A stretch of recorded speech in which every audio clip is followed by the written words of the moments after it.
Hello, ako pala si Macby, one of the leaders dito sa GS Kogyo. And ang pag-uusapan natin ngayon is all about obedience. And I have a question for you. Since lahat tayo is naglalaro ng basketball, so sa sports na nilalaro natin, gaano ba kahalaga yung word na obedience? Can you ask that sa sarili mo, kaya sa mga teammates mo?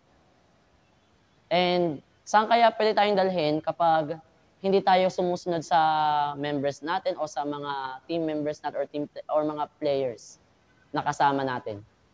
Or even sa coaches.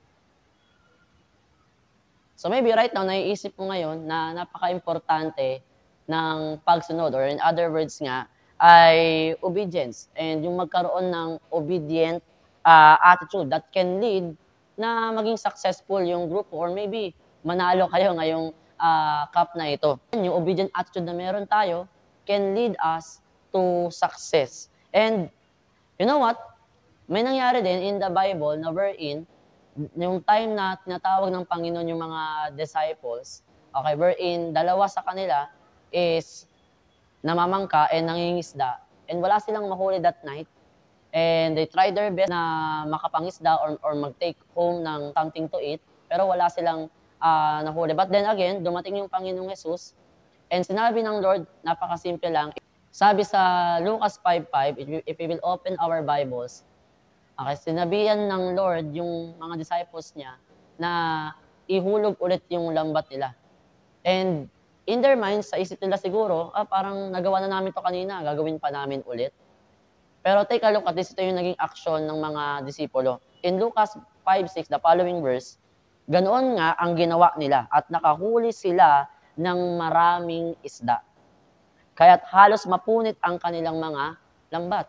So halos masira daw yung lambat nila doon sa naging resulta ng paghagis sila, nakapangisda sila at may mga nahuli sila. Now, what can we get from here na again, naging attitude ng mga disciples?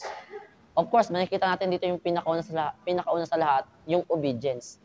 And what is the result of obedience? Pinakauna sa lahat, number one, is that obedience in small things could lead to bigger things to you personally. Kung ikaw, magsisimula ka ngayon na sumunod sa leader mo, sa coaches mo, or maybe sa nag-lead ng team ninyo, okay, it could take your team to a higher level. Okay? Personally, ikaw din mismo, na ikaw sumusunod ka, malaking epekto nun sa iyo and how you play, and maybe how it will lead yung career na meron ka. Pangalawang bagay, as I have said kanina, obedience could affect others. Okay, yung team play niyo, yung coordination niyo as a team will be much fluid. Kumbaga, mas alam niyo yung movement ng bawat isa. Kung again nga, you have a good relationship because you are obeying each other. And alam niyo yung ginagawa ng isa't isa. Napaka-importante ng obedience. It could really affect your team plays or as a team. And lastly, obedience will never disappoint you. Katulad na nangyari sa mga disciples, nung kanilang hinagis yung lambat nila, maybe may mga other thinkings nga sila na baka hindi naman anong sense ba itong ginagawa namin. But then, they obeyed. Maybe doon din sa team ninyo. Maybe may pinapagawa sa inyo yung coach or yung leader ng team ninyo na parang wala namang silbi yun or wala namang epekto yun kung ganito yung gagawin kong depensa or offense ang gagawin ko. But then, we don't really know, okay, kung ano magiging result if we never try or we never did obey. So, the thing is that you can only know when you obey. So, obedience will never disappoint you, okay, players and team member. And to end this, no, meron ako ibibigay sa inyong quote from Alfie Kohn. He's an American author. Ang sabi niya, being a team player should not imply for a simple obedience and conformity. Anong ibig sabihin nun? It means na kung sinasabi mong team player ka, hindi na kailangan pang sabihin sa'yo na sumunod ka. At again, somehow, is yung mga nararamdaman natin somehow na hindi naman talaga, sabihin natin hindi ganun ka-urgent to address. Or somehow, hindi ganun ka-urgent na kailangan habang naglalaro kayo, ngayon mo i-entertain yung yabang o yung galit sa kalaban o kung ano man.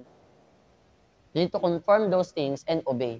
Hindi na dapat niya request sa'yo yan kung sinasabi mong team player ka. Kung ikaw ngayon nag-agree ka, tap mo yung sarili mo kung team player ka. And if you are a team player, work on obedience. So let us pray.